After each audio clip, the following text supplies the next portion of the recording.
Hello, welcome back to my new video. तो स्वागत है आपका हमारे एक नए वीडियो में।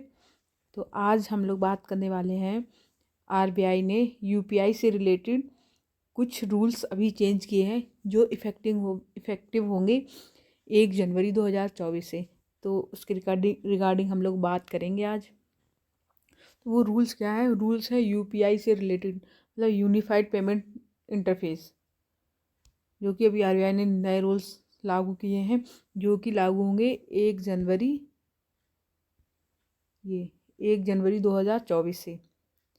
5 चीज़ें चेंज की हैं जो 1 जनवरी 2024 से लागू होंगी। तो उनमें हम 2-3 पॉइंट्स के बारे में बात करेंगे। देखते हैं क्या क्या है वो पॉइंट्स। तो उनमें पहला पॉइंट है this one, UPI transactions limit hiked for hospitals and schools.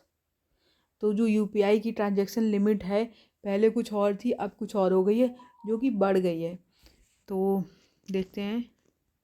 In the by monthly monetary policy committee announcement, Shaktikanta Das, government of the RBI, governor of the RBI, announced that the transaction limit for UPI payments made to hospitals and educational institutions has been hiked to rupees 5 lakh from rupees 1 lakh earlier. This was done to improve the adoption of UPI for online payment. तो जो भी bi monthly monetary policy आई थी, तो उसमें जो RBI के governor हैं शक्तिकांत दास जी, तो उन्होंने ये लिमिट चेंज की है। पहले जो यूपीआई ट्रांजैक्शंस की लिमिट थी 1 लाख, जो कि स्कूल्स और हॉस्पिटल्स के लिए हो गई है 5 लाख तक। जो एजुकेशनल इंस्टीट्यूट हैं और हॉस्पिटल्स हैं, तो उसके लिए लिमिट हो गई है 1 लाख से लेकर 5 लाख तक, मतलब सॉरी 1 लाख से बढ़ाकर अब वो 5 लाख कर दी गई। तो हम यूपीआई के थ्रू अब 5 लाख भी ट्रांजैक्शन कर सकते हैं, बट स्कूल्स और हॉस्पिटल्स में। इसी में अब दूसरा जो पॉइंट है वो है deactivation of inactive UPI IDs. मतलब जो बहुत दिनों से यूपीआई आईडी यूज़ नहीं की जाती है, तो उनको डीएक्टिवेट कर दिया जाए। The National Payment Corporation of India (NPCI) has asked banks and mobile payment applications like Google Pay, Paytm, and PhonePe to deactivate the UPI IDs and numbers of the accounts that have been inactive for 1 year.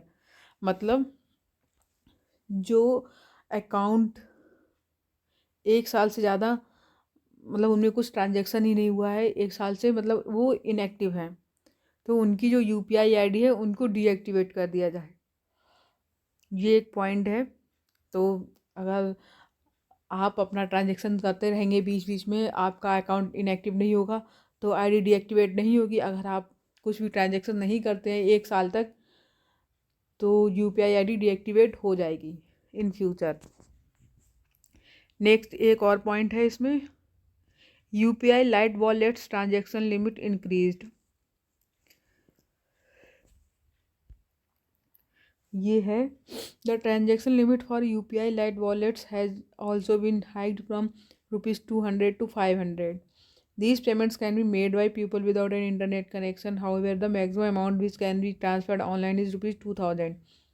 मतलब पहले जो लोग बिना internet connection के UPI से पैसे transfer कर सकते थे, वो लिमिट थी 200 रुपये की। हम एक बार में 200 रुपये ट्रांसफ़र कर सकते थे विदाउट एनी इंटरनेट कनेक्शन। तो वो अब बढ़ा के कर दी गई 500 रुपये। बट यूपीआई लाइट वॉलेट से ऑनलाइन हम 2000 मैक्सिमम ट्रांसफ़र कर सकते हैं, विदाउट इंटरनेट कनेक्शन 500, और अगर आपके पास इंटरनेट है तो यूपीआई लाइट वॉलेट से 2000 रुपये ट्रांसफ़र कर सकते हैं। एक और इसमें पॉइंट था, no authentication for UPI auto payments, चौथा पॉइंट था।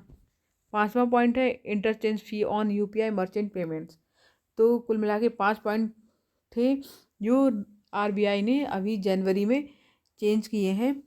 तो 3 इसमें इम्पॉर्टेंट थे, तो वो आपको बता दिए। तो फिलहाल वीडियो को एंड करते हैं।